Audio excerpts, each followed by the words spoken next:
بسم اللہ الرحمن الرحیم۔ ناظرین کرام السلام علیکم ورحمۃ اللہ وبرکاتہ۔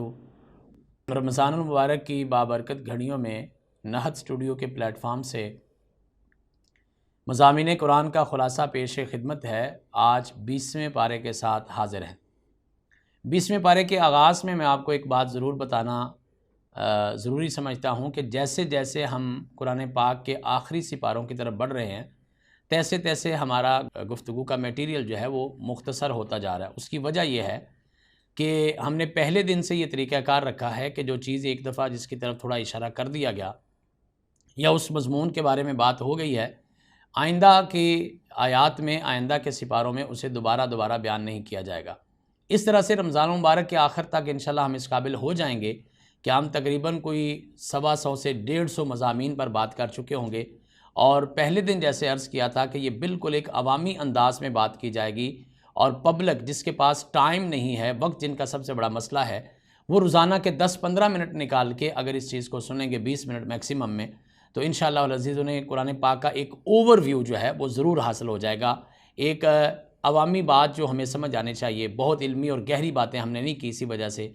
عوامی بات جو ہے اس کو سمجھ آنی چاہیے، ورنہ تو قرآن پاک کے ایک آیت کیا ایک لفظ کو بیان کرتے پورا مہینہ گزارا جا سکتا ہے۔ بہرحال اللہ تعالیٰ اس کو قبول و منظور فرمائے۔ ناظرین کرام، سورہ قصص 20ویں پارے کا حصہ ہے، اور یہ وہ صورت ہے جو سورۃ النمل کے بعد فوری طور پہ نازل کی گئی، اور اس میں انہی مضامین کو کیری کیا گیا یا کنٹینیو کیا گیا جو سورہ نمل کے اندر موجود تھے۔ سورہ قصص میں حضرت موسیٰ علیہ السلام کی پیدائش کا، ان کے پیدائش سے پہلے حالات کا، ان کی پرورش کا بڑی تفصیل سے ذکر کیا گیا ہے، چونکہ پچھلی سورہ مبارکہ میں بھی حضرت موسیٰ علیہ السلام کی دعوت اور دعوت کے نتیجے میں لوگوں کا جو رد عمل تھا اس کے اوپر بات کی گئی تھی۔ سورہ قصص کے اندر یہ بات بھی بتائی گئی ہے وہ مکہ کے مشرکین کو کہ تمہارے سے پہلے جو لوگ تھے انبیاء کرام کی دعوت کے بارے میں وہ بالکل ملتے جلتے رد عمل کا اظہار کرتے تھے جیسا کہ تم کر رہے ہو، اور اگر تم باز نہ آئے، اپنی روش آپ نے تبدیل نہ کی، تو تمہارے ساتھ بھی وہی طریقہ اختیار کیا جائے گا جو پہلی امتوں کے ساتھ کیا گیا اور ان کو عذاب سے دوچار کیا گیا۔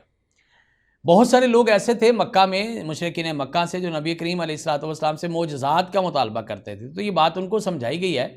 کہ معجزات تو ہم نے موسیٰ علیہ السلام کو بھی عطا کیے تھے، تو آپ کے بڑوں نے اس کو بھی ماننے سے انکار کر دیا تھا، اور اگر آپ بھی ایسی کوئی روش اختیار کریں گے تو پھر معجزات کا مطالبہ کرنے کی تو کوئی تک ہی نہیں بنتی۔ جس نے ماننا ہے اس نے تو غیب پر ایمان لے آنا ہے، جس نے نہیں ماننا وہ پھر دیکھ کر بھی ایمان نہیں لاتا۔ اسی طرح سے اس سورہ مبارکہ کے اندر مسلمانوں کے لیے اشارہ دیا گیا ہے کہ کامیابی عنقریب ہے، اور انشاءاللہ العزیز وہ آپ کے لیے بہت بڑی خوشخبریاں جو ہیں وہ آپ کا انتظار کر رہی ہیں۔ اس سورہ مبارکہ میں تھوڑا آگے چل کے اللہ تعالیٰ نے نیکی کے ثواب کے حوالے سے کچھ اصول بیان کیے ہیں، جس کو بنیاد بناتے ہوئے ہم 84 نمبر آیت میں جو موجود ہے، جس کو بنیاد بناتے ہوئے ہم نیکی اور بدی کے بارے میں ایک ہی جگہ پہ کچھ باتیں عرض کر دیتے ہیں۔ سب سے پہلی بات تو یہ ہے کہ ہر نیکی اور ہر بدی کا ایک اجر اور ایک سزا موجود ہے۔ یہی نظام کائنات ہے، یہی نظام قدرت ہے۔ یہاں نہ صحیح لیکن آنے والے جہان یعنی قیامت کے بعد ہر انسان کو نیکی کی جزا اور برائی کی سزا ضرور دی جائے گی۔ ہاں، اللہ تعالیٰ کی جو رحمت ہے، جو معافی ہے، وہ معاملے علیحدہ ہیں۔ اصول کیا ہیں؟ بنیادی اصول ہے کہ بندہ جب نیکی کا ارادہ کر لیتا ہے تو ایک نیکی اس کی اسی وقت لکھ دی جاتی ہے، اور اگر وہ نیکی کو پریکٹیکلی کر بھی لیتا ہے تو پھر اس کی نیکی ایک نہیں لکھی جاتی بلکہ اس کی نیکی 10 گنا لکھی جاتی ہے۔ یعنی آپ اللہ کی رحمت پہ قربان چاہیے کہ اللہ تعالیٰ نے ہماری ہر نیکی کو 10 گنا کر دیا ہے، اور اس کے بعد پھر اس کو 700 گنا اور اس سے بھی زیادہ یرزق من یشاء بغیر حساب تک کے بھی لے جایا جاتا ہے۔ اور بالخصوص جن دنوں سے ہم گزر رہے ہیں، رمضان مبارک کے ان دنوں میں، تو ہر نیکی کو 70 گنا کر دیا جاتا ہے۔ اسی طرح سے آپ کی نیکیوں میں اضافہ ہوتا چلا جاتا ہے، جبکہ برائی کے بارے میں اللہ کا اصول جو ہے وہ اس کے بالکل الٹ ہے۔ بندہ جب برائی کا ارادہ کرتا ہے تو برائی نہیں لکھی جاتی، اور اس کے بعد برائی کر بھی لیتا ہے تو نہیں لکھی جاتی۔ ایک لمحے تک کے لیے اس کو مہلت دی جاتی ہے کہ اگر وہ بندہ معافی مانگ لیتا ہے تو اس کی برائی کو سرے سے درج ہی نہیں کیا جاتا، ویسے ہی معاف کر دیا جاتا ہے، اور پھر اگر درج کر لیا جائے اس کے بعد کئی ایک ذریعے ہیں، اس کو کوئی نہ کوئی تکلیف آ گئی، اس کی وجہ سے اس کے گناہ معاف ہو گئے، اس نے کوئی نیک عمل کر دیا، اس کی وجہ سے اس کے گناہ معاف ہو گئے، اس نے ڈائریکٹ کوئی معافی مانگ لی، اپنے غلطی پر شرمندگی کا اظہار کر دیا، اس کی وجہ سے بھی وہ معاف ہو جاتے ہیں، مٹا دیے جاتے ہیں۔ اور حتیٰ کہ قرآن مجید میں یہاں تک بھی بتایا گیا ہے کہ کبھی تو ایسا بھی ہوتا ہے کہ جو لوگ گناہ کرتے ہیں وہ جب اللہ سے پکی اور سچی توبہ کرتے ہیں یا بدل جانے کا پکا ارادہ کرتے ہیں، پھر اللہ تعالیٰ ان کی غلطیوں کو، ان کے گناہوں کو نیکیوں میں بھی تبدیل کر دیتا ہے۔ ناظرین کرام، اللہ تعالیٰ کی ان رحمتوں کی وسعت کو دیکھ کے انسان جو ہے وہ بڑا حوصلہ ہوتا ہے، لیکن پھر بھی وہ بات ذہن میں رکھنی چاہیے جو بابا جی بلے شاہ نے کہی تھی کہ جے ویکھاں میں اپنے عملہ ولے تے کچھ نہیں میرے پلے، جے میں ویکھاں تیری رحمت ولے تے بلے ہی بلے۔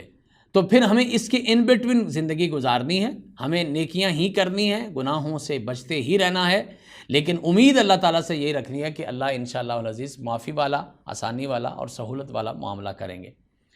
اس سپارے میں آگے چل کے سورہ العنکبوت کا آغاز ہوتا ہے۔ سورہ العنکبوت جو ہے وہ بھی سابقہ صورتوں کی طرح یہاں پر بھی اس میں دعوت حق کے حوالے سے یہ بات کہی گئی ہے۔ ایک مضمون جو انوکھا بیان کیا گیا ہے وہ یہ ہے کہ جن لوگوں نے بھی اللہ کی دعوت کو قبول کیا ہے یا دعوت کے راستے پر، دین کے راستے پر چلے ہیں، ان پہ آزمائشیں بہت آئی ہیں، ان کو طرح طرح کی سزائیں دی گئی ہیں، ان کو گھروں سے بھی نکالا گیا ہے، ان کو گستاخ بھی کہا گیا ہے، ان کو ملک بدر بھی کیا گیا ہے، ان کو قتل کرنے کی سازشیں بھی کی گئی ہیں۔ یہ ہمیشہ سے ہوتا آیا ہے اور مسلمانوں کو یہ سمجھایا جا رہا ہے کہ اگر آپ کے ساتھ کچھ ایسا ہو رہا ہے تو یہ کوئی بڑی بات نہیں ہے۔ ساتھ ہی یہ بھی بتایا دیا گیا کہ بعض اوقات جو وہ کفار مکہ تھے، وہ نوجوان جو صحابہ اکرام اسلام قبول کرتے تھے، ان کے سامنے اس اینگل سے بھی بات کرتے تھے کہ دیکھو تمہارے والدین، تمہارے آباء و اجداد جو ہے، ان کی اتباع کرنا یا ان کی بات ماننا یا ان کی فرما برداری بھی تو تم پہ فرض ہے نا۔ تو یہ تم دین کا جو راستہ بدل رہے ہو، تم ان کے گستاخ ہو رہے ہو، اور خود ہی تو تم کہتے ہو کہ والدین کی فرما برداری کرنی چاہیے۔ تو وہاں پر ایک اصول طے کر دیا گیا کہ والدین کی فرما برداری اس وقت تک ضروری ہے جب تک وہ آپ کو حق کے راستے پر رکھیں گے۔ اگر وہ اس سے ہٹ کے کوئی شرک والا راستہ آپ کو بتائیں گے تو آپ اس وقت جا کے پھر اپنے والدین کی بات کو بھی نہیں مانیں گے، اعراض کا راستہ اختیار کریں گے، اوائڈ کا راستہ اختیار کریں گے، بدتمیزی اور گستاخی پھر بھی نہیں کریں گے۔ اور ساتھ ہی ساتھ یہ بھی بتایا گیا کہ یہ جو دنیاوی نعمتوں کی بات کرتے ہیں، یہ دنیاوی نعمتیں تو دنیا کے اندر ختم ہو جانے والی ہیں، اخروی اور ہمیشہ کی نعمتیں تو اگلے جہان کی ہیں۔ اور ساتھ وہ کبھی کبھار ان نوجوانوں کو ڈیٹریکٹ کرنے کے لیے یا ان کو راستے سے ہٹانے کے لیے یہ بات بھی کیا کرتے تھے کہ یہاں تک آپ یہ بات کرتے ہو کہ اگر ہمارے یہ گناہ ہیں اور قیامت کے دن ہمیں ان گناہوں کا بدلہ دینا پڑے گا یا ان کا بوجھ اٹھانا پڑے گا، تو وہ کوئی ایسی بات نہیں ہے، وہ گناہوں کا بوجھ ہم خود اٹھا لیں گے، کوئی بات نہیں، وہ قیامت کے دن ہم اٹھا لیں گے آپ کے گناہوں کا۔ اللہ تعالیٰ نے ایک بڑا بہترین اصول بیان کر دیا کہ لا تازر وازرۃ وزر اخری، کوئی بھی بوجھ اٹھانے والا کسی دوسرے کا بوجھ نہیں اٹھائے گا، یعنی اپنے بوجھ کے علاوہ کسی دوسرے کا بوجھ نہیں اٹھائے گا۔ اور یہ بات بالکل جھوٹ پر مبنی ہے، یہ غلط وعدہ کر رہے ہیں، یہ آپ کو دھوکہ دینے کی کوشش کر رہے ہیں کہ آپ کا بوجھ ہم اٹھائیں گے، یہ اللہ کے اصول کے خلاف ہے۔ ہر وہ گناہ جس کے اندر آپ ڈائریکٹ یا انڈائریکٹ شامل ہی نہیں ہیں، اس گناہ کا بدلہ جو ہے وہ آپ سے نہیں لیا جائے گا۔ اور یہ اللہ تعالیٰ کا ساری زندگی کے لیے اور ساری دنیا کے لیے، پوری کائنات کے لیے یہ اصول ہے۔ ان کے لیے بھی یہی بتایا اور یہ اصول سارے جہان کے لیے بھی یہی قائم کیا گیا۔ ناظرین کرام، اس کا مطلب یہ ہے کہ ہم نے اپنا حساب دینا ہے۔ اس کا مطلب یہ ہے کہ میری نیکیاں ہی میرے کام آنے والی ہیں۔ اس کا مطلب یہ ہے کہ میں نے اپنے اعمال کی بنیاد پر بخشے جانا ہے۔ میں اگر کسی بڑے کا بیٹا ہوں یا میں اگر کسی بڑے کا شاگرد ہوں یا میں اگر کسی کے بڑے کے ساتھ میرا کوئی خاندانی نسبت ہے، تو اس کا یہ مطلب نہیں کہ میں اس بنیاد پہ بخشا جاؤں گا۔ اس کا معنی یہ بھی ہے کہ میرے ذاتی اعمال ہی میرے کام آئیں گے۔ نبی کائنات علیہ الصلوۃ والسلام نے شاید اسی لیے حضرت بی بی فاطمہ الزہرا رضی اللہ تعالی عنہا اور اپنی پھپھی حضرت صفیہ رضی اللہ تعالی عنہ کو مخاطب کر کے کہا تھا، اے میری لخت جگر فاطمہ اور اے میری عزت و احترام والی پھپھی حضرت صفیہ، آپ قیامت کے دن اس وجہ سے نہیں بخشے جائیں گے کہ آپ محمد الرسول اللہ صلی اللہ علیہ وسلم کے رشتہ دار ہو۔ یاد رکھو، آپ صرف اور صرف اس بنیاد پہ بخشے جائیں گے کہ آپ کے ذاتی اعمال کیا ہے۔ آپ علیہ الصلوۃ والسلام نے ایک مرتبہ حضرت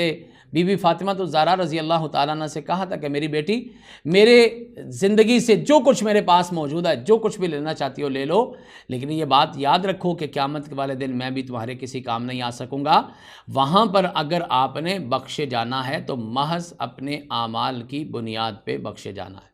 ناظرین کرام، یہ وہ اہم اصول ہے جو ہمیشہ ہمارے ذہن میں رہنا چاہیے۔ اور میں بالخصوص نوجوانوں سے اور اپنے طالب علموں سے اکثر یہ بات کہتا ہوں کہ آپ یہ مت دیکھیے کہ آپ کے والد محترم کیا کر رہے ہیں، یہ مت سوچئے کہ استاد محترم نے کیا کہا ہے۔ ناظرین اکرام، کھلی آنکھوں سے جیے اور کھلے دماغ سے زندہ رہیے، اور یہ سوچئے مت کہ مسجد کے مولوی صاحب کیا کہہ رہے ہیں۔ ان میں سے کسی شخص نے میری قبر میں آ کے میرا بوجھ نہیں اٹھانا اور میرا حساب نہیں دینا۔ مجھ سے میرا ہی حساب ہونا ہے اور میرے بارے میں ہی سوال ہونا ہے۔ تو اس اعتبار سے اس اصول کو مد نظر رکھتے ہوئے ہمیں اپنی زندگی کو ڈیزائن کرنا چاہیے۔ ناظرین کرام، 20ویں پارے کا خلاصہ بیان کرنے کے بعد مجھے آپ سے یہ بات لازمی کہنا ہے کہ رمضان المبارک کے آخری عشرے کا آغاز ہو چکا ہے۔ تیسرا عشرہ جو اللہ تعالیٰ نے انسانوں کے لیے مغفرت کا، معافیوں کا عشرہ رکھا ہے، آئیے پھر اس عشرے میں جا کے اپنے تمام تر گناہوں کی معافی اپنے رب سے مانگ لیجئے۔ توبہ وہ عمل ہے، یہ معافی وہ عمل ہے جو اللہ تعالیٰ کو سب سے زیادہ پسند ہوتا ہے۔ یہ وہ عمل ہے کہ جو میرے رب کو پسند آتا ہے تو وہ انسان کی غلطیوں کو نیکیوں میں بھی بدل دیتا ہے۔ یہ وہ عمل ہے کہ جس پر اللہ مالک کائنات اتنے خوش ہوتے ہیں کہ انسان کی ساری زندگی کے گناہوں کو معاف کر دیا جاتا ہے۔ آئیے پھر اپنے رب سے اپنے لیے بھی، اپنے عزیز رشتہ داروں کے لیے بھی، اپنے فوت شدگان کے لیے بھی ہم دعا کرتے ہیں کہ اللہ تعالیٰ ان کی بھی گناہوں کو معاف فرمائے۔ وآخر دعوانا ان الحمد للہ رب العالمین۔